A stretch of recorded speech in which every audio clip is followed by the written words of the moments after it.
얘가 진짜 킹왕짱입니다. 요구르트, 60cc짜리 요구르트 있죠? 이거는 당도가 거의 20%에 가깝습니다. 그러니까 60cc의 3분의 1이 설탕이라는 뜻이에요. 그러니까 아이들한테 저희가 저거 왜 2줄짜리 뭐 1,500원인가 1,000원 해가지고 여름에 이렇게 냉동실에 넣어놓고 아이스크림 대신 뒷공무니 따서 드시는 거 많이 하시죠?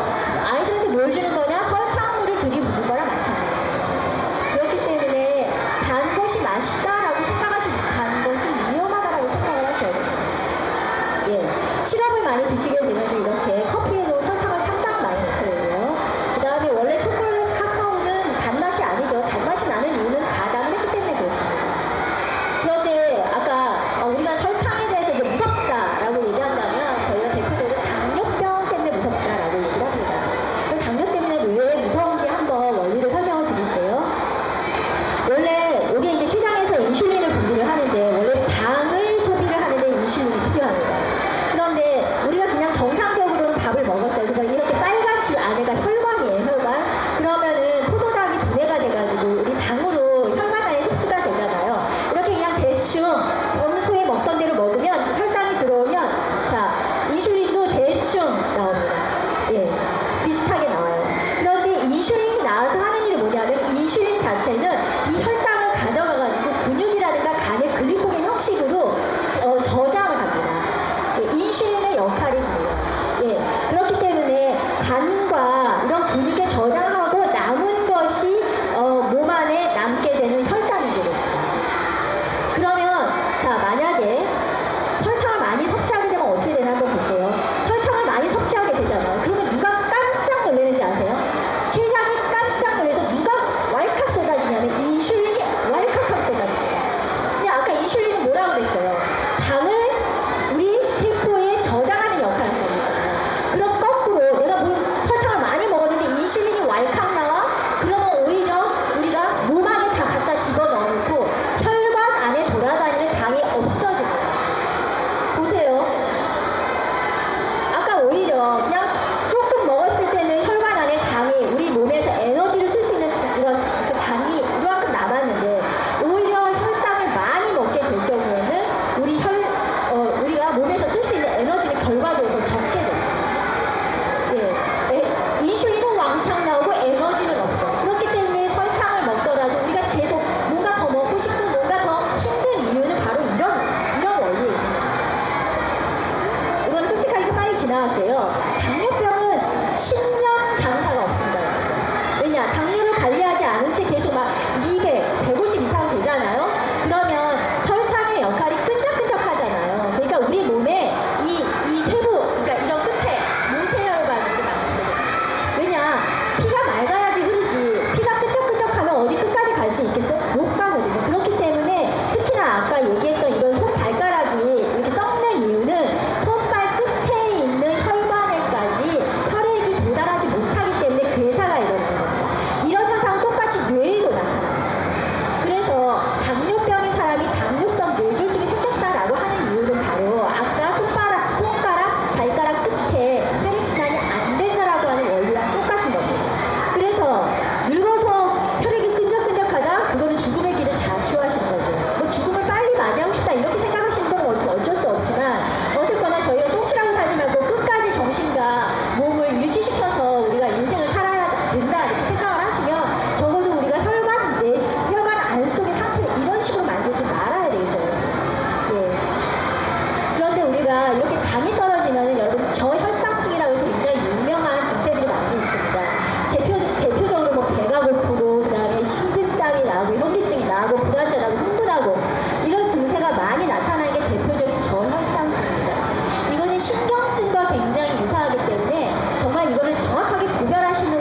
원칙이 뭐냐면은 암세포가 자랄 수 있지 않도록 인슐린이 나오지 않는 식습관을 가지시는 거예요. 인슐린을 나오지 않게 하는 식습관이 뭐냐면은 아까 당이 우리 몸에서 올라가면 인슐린이 올라간다고 했죠. 거꾸로 우리 몸에 당이 최대한 서서히 올라가면 인슐린은 분비되지 않습니다. 그것의 첫 번째 어떻게 방법? 흡수가 천천히 되는 탄수화물, 섬유질 이런 거를 드시라는 거예요. 그래서 통곡식을 드시라고 얘기하는 거고 현미를 드시라고 얘기를 하는 거예요. 그렇기 때문에 암 환자들의 첫 번째 치료 원칙이 뭐예요? 모든 걸 다 때려치고 정말 깨끗한 유기농 음식과 현미와 채식으로 시작을 하시는 이유가 바로 그것 때문에 효과를 봤다라고 하는 원리가 이러합니다. 그렇기 때문에 여러분들께서 이런 거구나라고 하는 걸 이해를 하셨으면 좋겠고요. 그 다음에 두 번째로는 비타민과 미네랄을 낭비합니다. 어떻게 낭비하느냐? 모든 자연식품들은 자연 상태에서 자기가 어떻게 이용이 되는지 완전체로 존재를 하는 거예요. 근데 아까 사탕수수는 10개가 있다면 9개는 섬유질과 비타민이 있고 나머지 1개의 설탕 단맛이 있다고 했죠. 그런데 정제 설탕을 만들 때는 이 9개를 싹 다 빼버리고 정제 단맛, 자당만 가져가게 된다는 겁니다. 원래 사탕수수는 내가 그걸 다 먹었을 때 거기에 있는 비타민, 미네랄, 섬유질이 다 내 몸에 필요하기 때문에 거기 붙어 있는 거거든요. 근데 우리 그걸 다 뺐어. 설탕을 우리 몸에서 소화 흡수하기 위해서는 뭐가 필요하면은 미네랄이 필요합니다. 우리 몸에서 제일 많이 차지하고 있는 미네랄이 무엇인지 아시나요? 칼슘입니다. 그쵸? 칼슘이 어디에 제일 많이 있죠? 뼈에 있죠. 혈액에 칼슘이 부족하면 이 설탕은 어디에 있는 칼슘을 갖다 쓰냐 하면은 바로 뼈에 있는 칼슘을 갖다 씁니다. 그렇기 때문에 설탕을 많이 먹으면 결과적으로 어떻게 될 것 같습니까? 뼈에 구멍이 빵빵빵빵 나는 게 뭐였어요? 여성분들이 많이 걱정하시죠? 골다공증.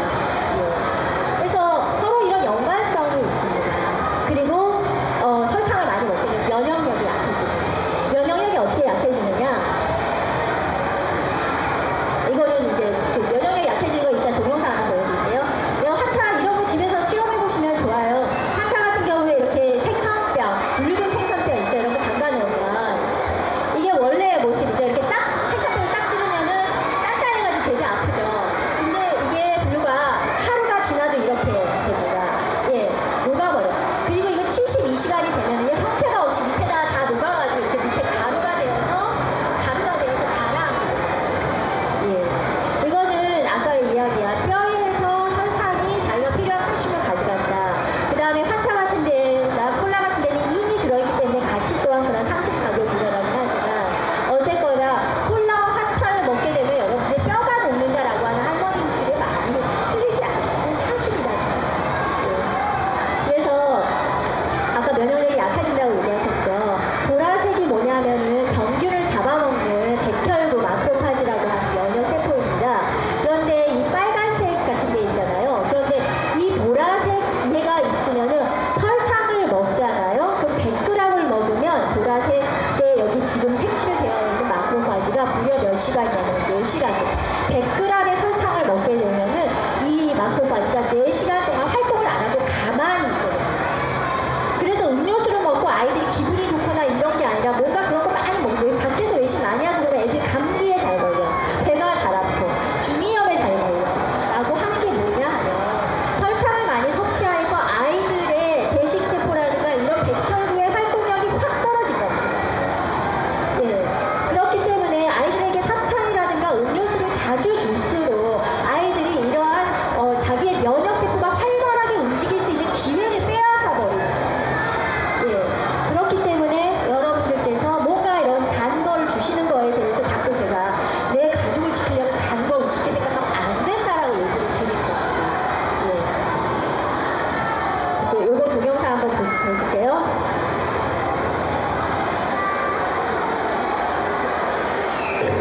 그렇다면 설탕이 우리 몸의 면역 기능에 어떤 영향을 미치는 것일까? 먼저 건강한 남녀 3명의 혈액을 채취했다.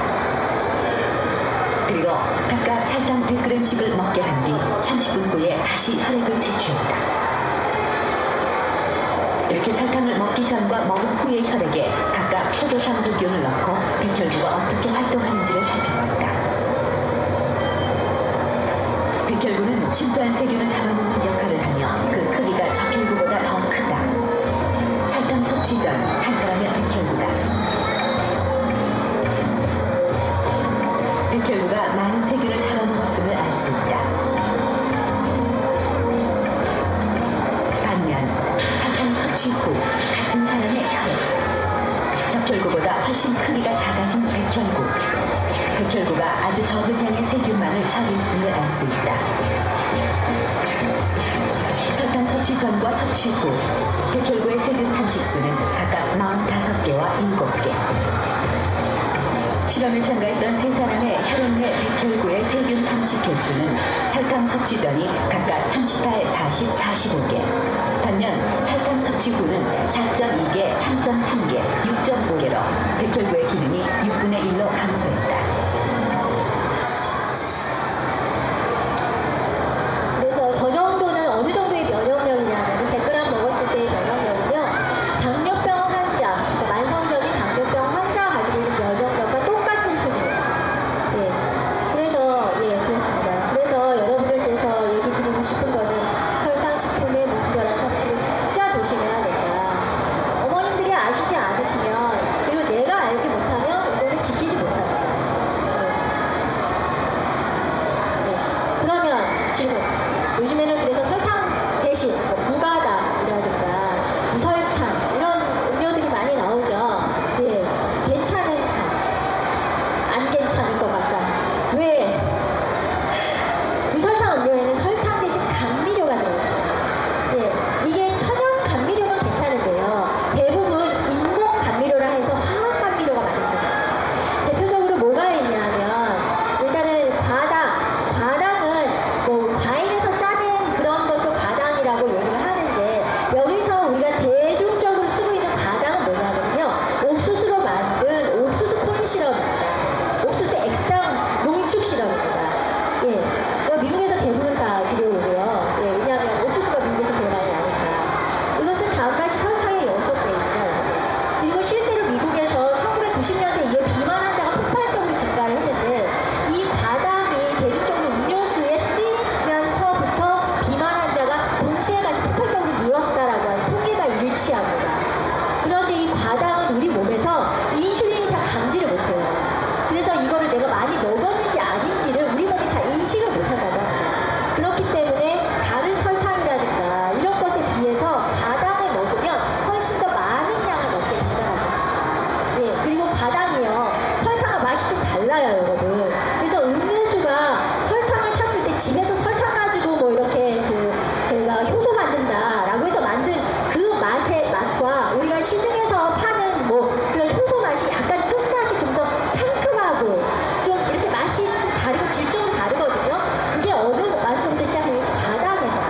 과당이 맛이 더 상큼하고 산뜻한 그런 특징이 있습니다. 그런데 이제 더 주의하셔야 되는 화학 감미료입니다. 대표적인 게 아스파탐인데요. 아스파탐이 정말 우리나라에 많이 쓰이고 있어요. 미국에서 정말 개발한 건데 아스파탐은 뇌세포를 파괴한다라고 하는 굉장히 스캔들러스하는 그러한 화학 감미료예요. 근데 이게 여러분들이 굉장히 좋아하는 술에 정말 많이 들어가 있습니다. 우리나라 국주, 대표적인 국주 뭡니까? 막걸리. 막걸리에서 딱 이걸 보시면요. 아스파탐 0.001% 이렇게 들어가 있어요. 근데 0.001% 들어가는데 어떻게 마시나? 왜냐? 아스파탐은요. 200배의 단맛이 나요. 그래서 진짜 완전히 조그맣게 딱 찍어서 먹어도 단맛이 정말 1시간을 갑니다. 그렇기 때문에 설탕에 들어가는 원자재 가격보다 아스파탐을 넣으면 얼마나 원재료 값을 절약을 할 수 있겠습니까? 근데 아까 얘기 드렸다시피 아스파탐은 30도 이상에서 독성 물질로 분해되는 데다가 뇌세포를 파괴하는 그런 동물 실험 결과가 있어요. 그래서 막걸리 먹고 내가 머리가 진짜 깨질 듯이 아파? 그거는 여러분의 숙취 때문에 그럴 가능성보다는 아스파탐에 의한 머리의 뇌세포를 자극해서 머리가 아픈 결과일 수가 있어요. 그리고 그것에 특히 민감하신 분들은 머리가 정말 너무너무 아파. 똑같은 술을 먹어도 막걸리를 먹으면 정말 너무 아프다라고 얘기하는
상식적으로 알고 계셔야 되겠다.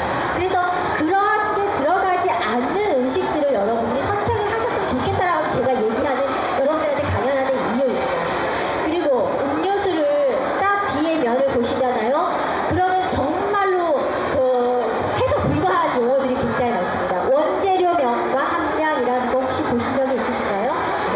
그런데 어쨌거나 연구의 트렌드를 보게 되면은 옛날에는 환경 호르몬이 뭔지도 몰랐잖아요. 그런데 요즘에는 환경 호르몬, 특히나 이러한 뭐 PVC라든가 이런데 PVC 같은 게 정말 우리 특히 남자의 정자수를 감소를 하고 그다음에 불임의 원인이다 이런 것이 밝혀지듯이 우리가 먹고 있는 화학 물질인 식품 첨가물에 의해서 아이들이 아토피에 걸리고 아이들이 여러 가지 천식에 걸린다라고 하는 그런 연구 결과가 나오고 있는 겁니다, 여러분. 그래서 아까 얘기 드린 설탕이 우리 몸에 나쁘다라고 하는 게 그냥 단순한 명제가 아니라는 거. 그다음에 식품 첨가물, 음료수에 굉장히 많이 들어있거든요. 식품 첨가물이 막연하게 나쁘다라고 하는 게 그냥 단순한